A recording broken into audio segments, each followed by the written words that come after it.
Hello, Adventers. Hi, welcome back to the channel. I am Jatin Kumar Malik, a principal engineer who absolutely loves solving Advent of code every year. Last year, I did a series of blog posts on Medium, and this year, I am doing YouTube. And yesterday, we had a lot of fun tackling monkeys in the monkey market, where we had to collect a lot of bananas to get back a device that they stole from us. And today we are at day 23, and hence I'm presenting you from a camera which is shaped like an icosahedron, which is a 23-sided polygon. And if you're new here, you can catch up all the last 22 videos in this playlist linked here and linked below. And with that, let's get started. So, day 23 problem today is called LAN Party. Let's read it. So, as the historians wander around a secure area at Easter Bunny HQ, remember we were at EBHQ, Easter Bunny HQ, on day 8. I think it was titled Resonant Collinearity. And you come across posters for a LAN party scheduled for today. And I think LAN party, if you don't know, it's a very cool thing where you call your bunch of your friends over and they bring up their computers, laptops, and you all connect yourself together in a LAN network, which is a local area network. And then you can play a bunch of games. And you can see there is a mention of DreamHack, which is the world's largest LAN party. But you can actually do it something like this in your home as well. And they were especially popular before internet became really high speed and like you had to be together to play some games locally. And this brings back memories because when I was in Uber, I was working in Bangalore. I used to regularly host LAN parties for CSGO with my friends, and we used to have 3, 4, 5 people who would come gather around on a dining table with gaming laptops, and I had a gaming PC, and then we would just play all night. Really fun memories. But let's read that. So there is a LAN party scheduled for today. Maybe you can find it and you connect to a nearby data link port, and this is a reference to 2016 day 9, and download a map of local network, which is our puzzle input. The network map provides a list of every connection between two computers, for example, and we are given a basically a connection map. So let me bring that here. Okay, perfect. We can see all of them without scrolling. And this is basically two computers that are connected together. And it says that each line of text in the network map represents a single connection, and the line KH-TC represents a connection between computer named KH and a computer named TC. Fair enough. The connections are not directional, where it means that TCKH would mean exactly the same thing. So we know that these are connections between two computers and they are bidirectional. And this is important. So I like writing things down just to help build clarity. So LAN party technically involves multiplayer games, as I said. Counter-Strike is a really popular example. So maybe you can locate it by finding a group of connected computers. Start by looking for sets of 3 computers where each computer in the set is connected to other 2 computers. So interestingly, so we have to find a set of 3, which means it should be something like where A is connected to B, is connected to C, and is connected back to A. So this is one set. And in this example, there are 12 such cases of 3 interconnected computers. So I think what we are given here is, like if I move this here, we are given this example here where we are given all the sets of 3s that are present in the main input. So this was our input, and this is our all sets of 3s. 3 interconnected computers. So we says that if the chief historian is here, and if you don't know, we are still trying to find chief historian who is missing from day 1. And we hope that he's here at LAN party. So it says that if he is here at LAN party, it would be best to know that right away. You are pretty sure that his computer name starts with T. So our chief historian computer starts with T. And I think since I can see computer names are of 2 characters and we don't know the second one, I'm just going to put T star as asterisk, wildcard. and you're pretty sure it starts so with T. So consider only sets of three computers where at least one computer name start with T. And that narrows down the list to seven sets of three interconnected computers. So idea is that we got all the set of three computers here, and then we have to find what are the ones. So I can find 1, 2, 3, 4, 5, 6, and 7. And if you see, like, all of them have at least one computer starting with 2. This one has 2, and this one has 1. That makes sense. And they have highlighted the same things here. And what we have to do is we have to find all the sets of three interconnected computers. How many contain at least one computer with a name that starts with T? And that's our question. And we are given a puzzle input where we have a huge network of computers where we have to find all the sets of threes that has at least one computer name starting with T. And with this, I think the puzzle is fairly clear for the part one. And now would be a good time for you to pause and think here about how would you approach this problem. And once you're back, I will discuss some of my initial approach and hints for you to get started. So I will see you in a bit. And yeah, if you're looking for hints, let's talk about that. So this is a fun problem, and I can think of multiple ways on how we will approach it. But let's talk something simple and then move into thinking on more around how we can optimize that.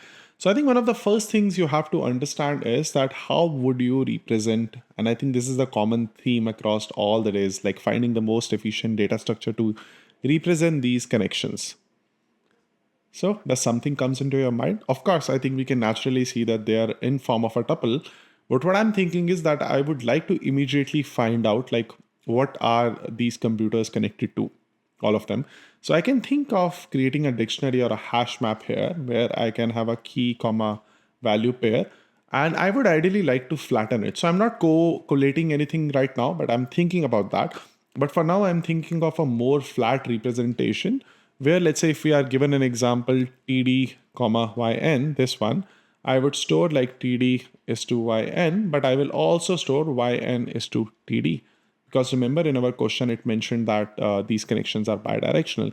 So that will quickly allow me to see if td is connected to yn, but it will also allow me to see if yn is connected to td. And this is very important. I will explain in a bit why. And I think the second thing, if I look at the question, yeah, so I think the second thing is like you have to check for three computers, and which is basically trio, I think, in English. So you have to check for all eligible trios here. And you have to understand that how we can systematically check all possible three connections that exist in your representation. And I explained up above that it should be something like A points to B, and B points to C, and then C points to A. And this is the way. And then this can be represented as ABC, BAC, CAB, and so on. But they all essentially mean just one single trio. And that is very important because we don't want to recalculate and recount the same trios again and again. So to do this, of course, there is our good old brute force method, which it is doing in the question. So even if you see this example here, where you basically get the whole set, you calculate all possible trios first, and then you look for like what are the different trees. So that should possibly work where you get all trios, and then you filter them to see what are the ones that contain a computer starting with T. But I think there is a more optimized version of that, where instead of brute forcing and generating all trios, why don't we filter and pick all the computers that start with T's?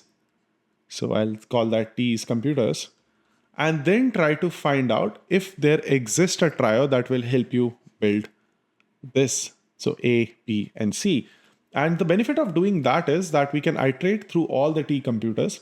And for each computer starting with T, we can find its neighbor 1 and neighbor 2. And then we have to find that if T connects to neighbor 1 and neighbor 1 connects to neighbor 2, does neighbor 2 connects back to T or not?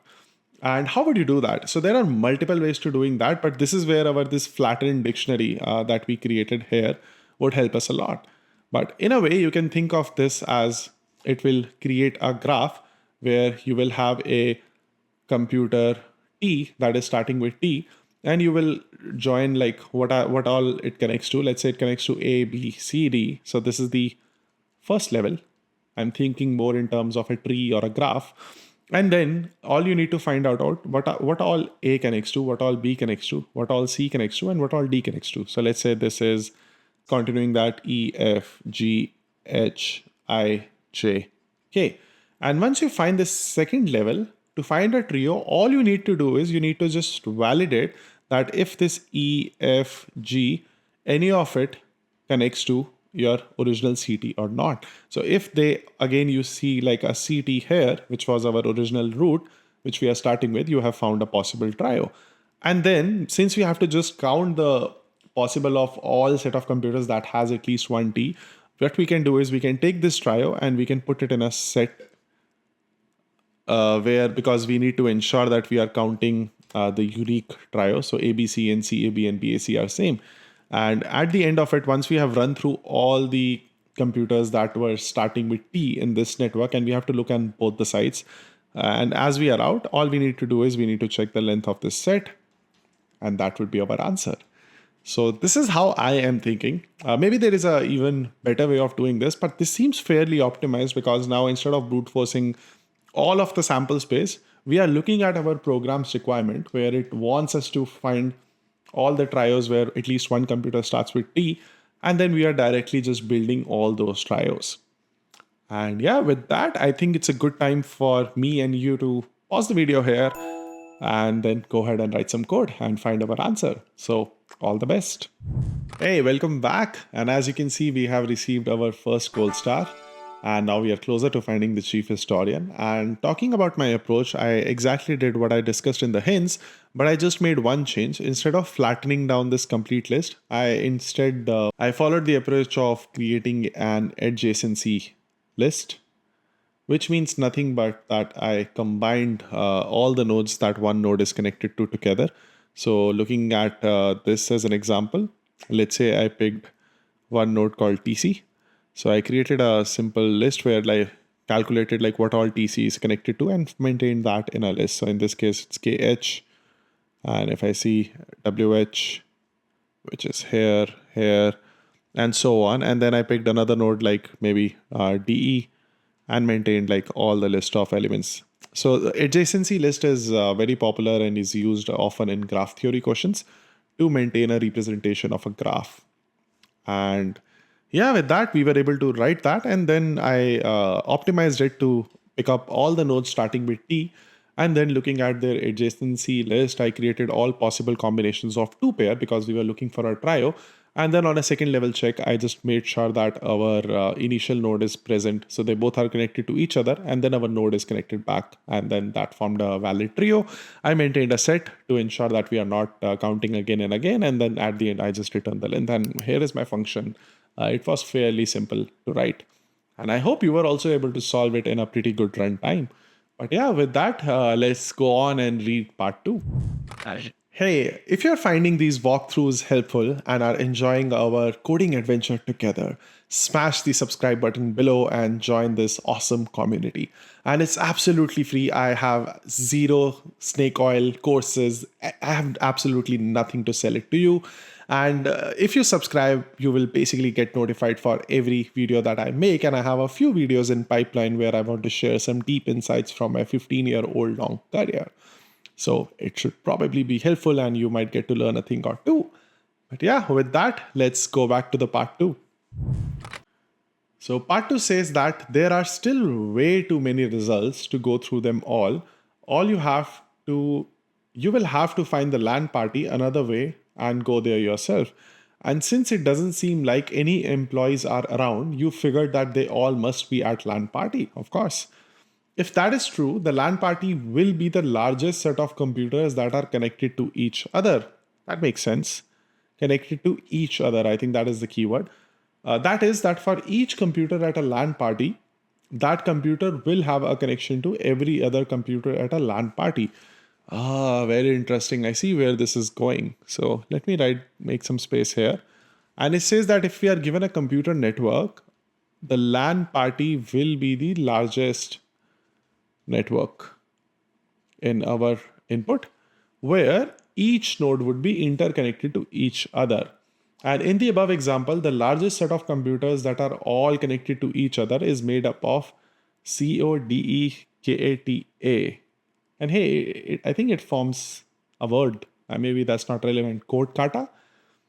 But let's read on. Each computer in this set has a connection to every other computer in the set. So it forms like this. So what it is saying is essentially like if we were to plot this as a graph, these four nodes, which is CODE, KA, and TA, they are all connected to each other. Essentially, they will form a shape like this, where if you see here, the TA node is connected to all three nodes, the KA is connected to all three nodes, and so on. And this reminds me of something. So when I was in Shuttle, I was working on a similar problem where we had a bunch of buses that were running, and we had to find like most interconnected nodes similar to this. And if I'm not wrong, this whole phenomena is called a clique in a graph, where it basically means that all the nodes in a clique in a graph are all interconnected to each other. And if I'm not wrong, it is not exactly an easy problem to solve, because this is a very popular thing that we use in look in TSP, which is a traveling salesman problem. And if I'm not wrong, that is an NP hard problem. But let's read more without getting ahead of ourselves. So yeah, so we got these nodes, they are all interconnected to each other. And the LAN party poster says that the password to get into the LAN party is the name of every computer at the LAN party, sorted alphabetically. Of course, so this is a word. And then they are joined together with commas. The people running the LAN parties are clearly a bunch of nerds. I agree with that.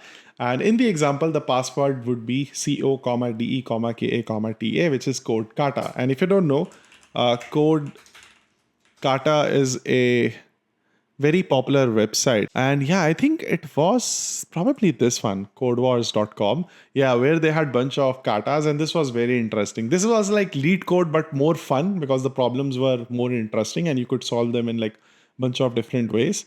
So check it out. Like they have this whole kata library here. And coming back, I think if we talk about that, I think there is exactly clique. So in clique or clique, I don't know how to pronounce that. I think it's called a clique. It's a subset of vertices of an undirected graph such that every two distinct vertices are in a clique that are adjacent. That is, the clique of a graph G is an induced subgraph of G that is complete. And if we read this, so here you can see that this triangle is forming a clique where everything is connected to each other. And similarly, we have some other shapes as well.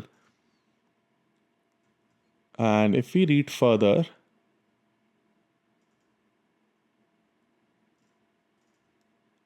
interesting. And it has to be, oh yes, exactly. I told you, right? It is an NP hard problem. It's an NP complete because it's very computationally intensive to find out all the cliques in a graph. And if you have to find the largest clique, you will have to find the largest one. And then there are some algorithms that makes it a little easy by reducing the scope, but it is effectively an exponential time problem. And yeah, so I think the question is asking us that we have to find that largest network, take all the computers in that network, arrange them in an alphabetical order, and then the CSV list of those nodes would be our password to get into the LAN party. So with this, the question is fairly clear. I think I talked about some of the hints in this question. I got too excited, but apologies for that. But yeah, I think once you're back, I will discuss further around how I am planning to approach this. And I think it would be a good time for you to pause and think here that how we can write some code for this. And I think the runtime is going to be very important because our puzzle input is fairly large. So yeah, I'll see you in a bit. So basically this is a graph question wrapped around in the bunch of computer networks, but it's actually true. If you look at the internet, it is nothing but like a huge graph of bunch of interconnected nodes to each other. And our goal here in this second part is to find the maximum linked computers together. And as I mentioned that this in graph theory is called finding a clique. So we have to essentially find the largest clique here. And as I mentioned before, this is an NP hard problem. But it doesn't mean that it is not solvable. It's just that the only way for us to solve these is usually exponential. But exponential also doesn't always mean that it is just going to be really bad, because there are ways and strategies where we can make it a little better. But let's talk about them. So I think the initial approach here is obviously the brute force approach, where what you will do is, if I read the question correctly, you will, yeah, so you will generate all possible subsets. And this is not just a pair. We basically means that we will generate for a graph that is given to us, we will generate all possible subsets. And this number is going to be really, really large. And then for each subset, you have to check if they form, like maybe like we can write a function is clique. And finding a clique is simple in a graph. So if you're given like a bunch of nodes, all you need to check is that they all are just connected to each other. And we can reuse the adjacency list dictionary that we created in our part 1 for this.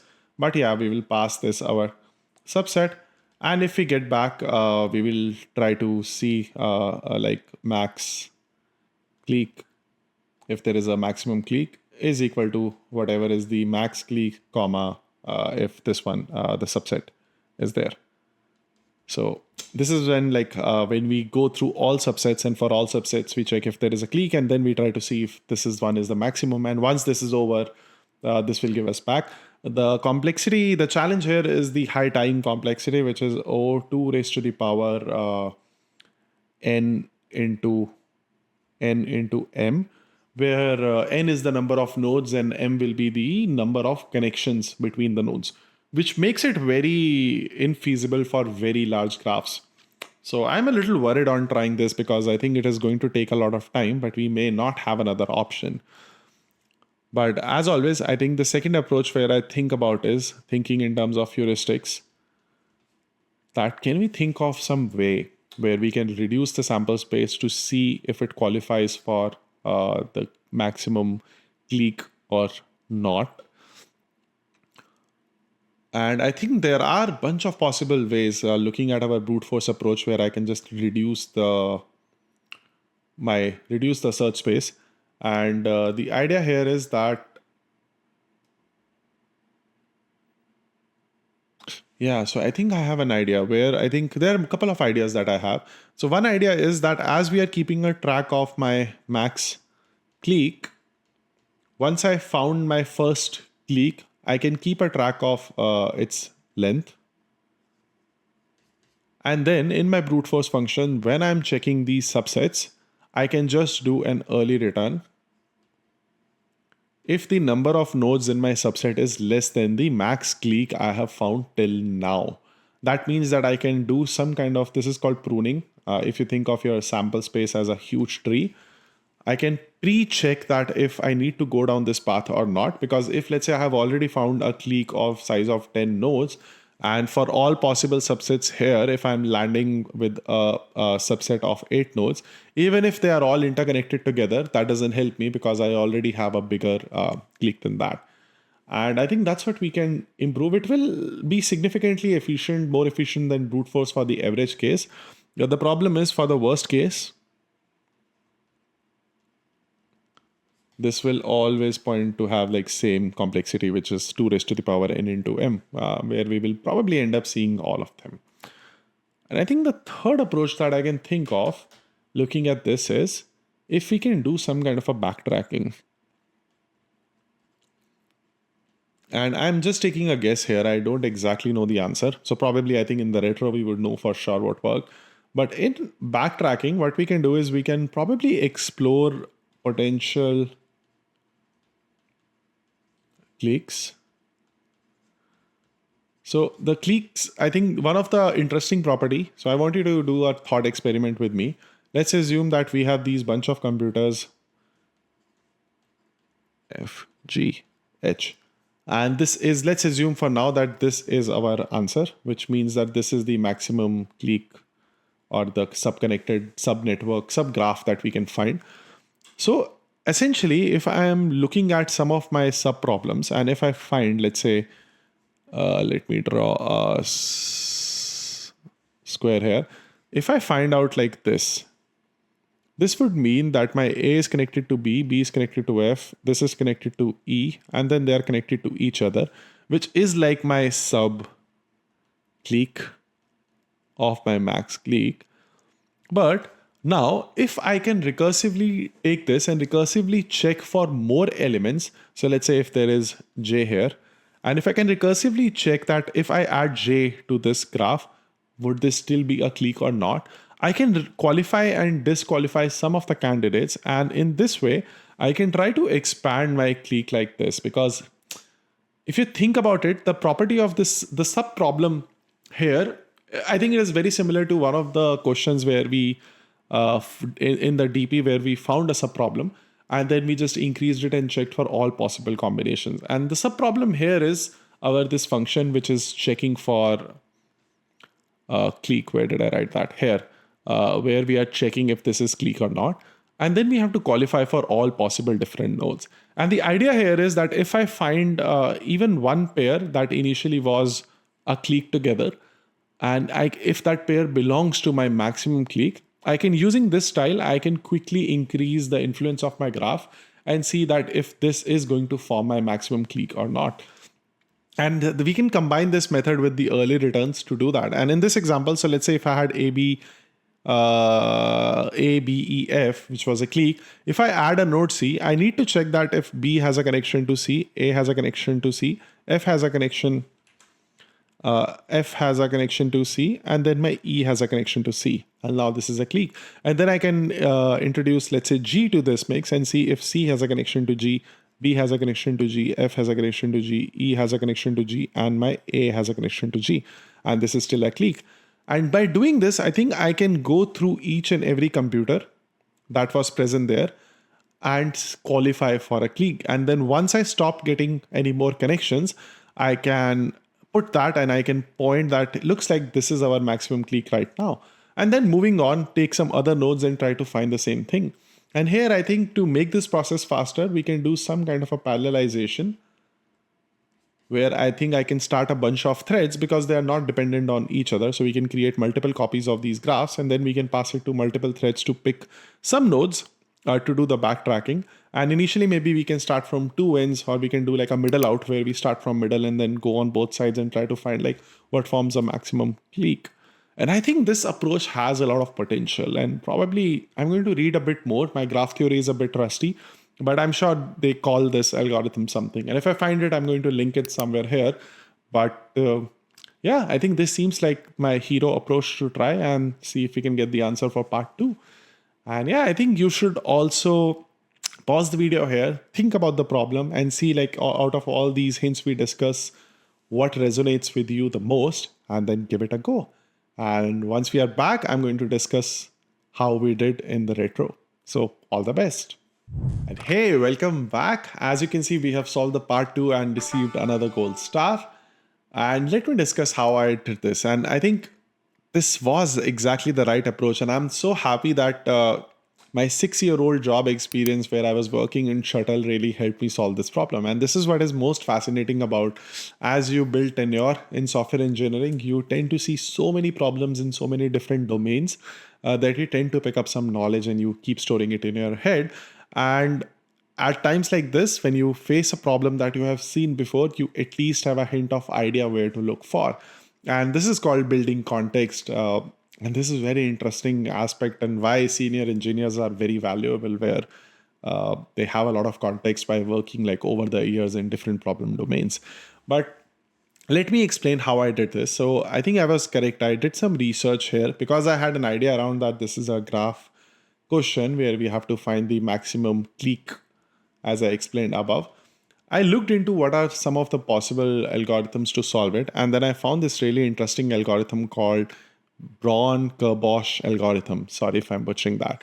But in computer science, this is a really interesting enumeration algorithm that helps us find maximum cliques in an undirected graph. And that is that it lists all the subsets of vertices with two properties, that each pair of vertices in one of the listed subset is connected by an edge, and no listed subset can have any other additional vertices, which essentially means that all the nodes in a subset are connected to each other. And I went on a whole deep dive where I read, and this algorithm was invented in 1973, which is probably 50 years before. And interestingly, I looked at both without pivoting and with pivoting. And we looked at that the without pivoting is inefficient in the case of graphs with many non-maximal cliques. But I initially tried with without pivoting and it gave me a result, although it took some time. And then I modified my algorithm to do pivoting. And let me explain that. I'll try my best to explain how this works. So, and I will use the same example of our computer LAN party. So essentially, let's say if you're trying to find, you have a bunch of different parties or networks going on, and you are now trying to find the biggest LAN party within an entire network where everyone in the party is directly connected to each other. So there is a very clever way that this Braun-Kerbosh algorithm exposes that you can find all possible LAN parties and then find the biggest one. So how it works is, so think of this starting a search. So let me make some space. And you have three types of list. So you have an in list, you have a maybe list, and then you have like an out list or maybe out list. Let's call that. And in this, when you're starting a search, initially your in list is empty, your out list is empty, and all the computers that you have seen, you put them in your maybe list because you don't know if they're a part of your clique or not, which is your maximum LAN party. And yeah, so then what happens is once you set up this is the init position. Then starts your invitation process or the recursion process where you have to build a recursion to find the solution. And what happens is you pick one computer from maybe and you temporarily put them into the in list. So let's call this computer X and you put this in an in list. And once you add that in a potential party, you now check for connections. So now you look for all the remaining maybe computers, which is in this, and see if they connect with X or not. And if they are connected with X, you start putting them in the party. So X comma Y comma Z. And anything that you don't find in connected to this, you just put it back into the out list, which is the don't bother list. And once you find these lists, and you keep doing this till you find like some kind of a graph. And then the most important step where it makes a difference is that at the next iteration, the backtracking, this list becomes your new maybe list. And then you also have an out list, which is the don't bother list. And then you repeat the invitation process. You repeat this process, you pick a new computer from a new maybe list, temporarily invite it, update the maybe list and the don't bother list again. Because in this case, you will also check with don't bother that now the new computer from the maybe list, is it connected to the don't bother list? If it is, then this also moves into the new maybe list and this also moves into the new maybe list. And you keep repeating this process. And the recursion part is where this explores deeper possibility. And once you find a complete party where your all the lists are done and your maybe is empty and you have a complete list of computers in and a complete list of computers in out, this is your one of the clique. And what you do is then you remember this carefully that this is the one you have found. Remember the size and remember the nodes. And then you do a backtrack and starts more point again and again. And yeah, if a computer does not fit, you try to invite a computer from maybe, and if it is not connected to everyone already in, the path does not lead to a LAN party. So you move that to don't bother, you backtrack, you remove the computer, you just invite it from maybe list and move it to don't bother list, and then you would not invite this to this specific again. And then this algorithm does this backtracking bunch of different times for all possible candidates for the cliques, and then we pick the biggest one. And I'm sorry if I'm not able to explain it properly, but this is one of the best analogies I can found. But reading that Wikipedia page is going to help you a lot. And this made my process incredibly faster. I was able to get the answer for part 2 in less than 500 milliseconds, which is pretty amazing considering that I also wrote a brute force function and I let it run for like 10-15 seconds and it was nowhere close to finding the answer. But yeah, what I'll also do is I'll publish my well-documented code into the GitHub and I will link it below so that you can go ahead and see it. And I have also added a bunch of benchmarking tools so that you can run some test cases and see like how brute force compares to this algorithm, which is the Braun-Kerbosh algorithm. And yeah, with that, folks, I think we are at end of our day 23. And looking at our advent calendar, we just have 2 more days to go. and then we will be done with Advent of Code 2024. And I hope you really had fun and you got to learn something new. I certainly did. It was a nice blast from the past, nostalgia about solving an NP hard problem within constraints and finding our answer very quickly. But yeah, if you like this video, please like it below, subscribe to the channel so you don't miss the future uploads, and help build this really cool community of developers. And do share it with your friends who are also solving these challenges and who do you think might find this video helpful. And with that, I will see you in the next video. Take care.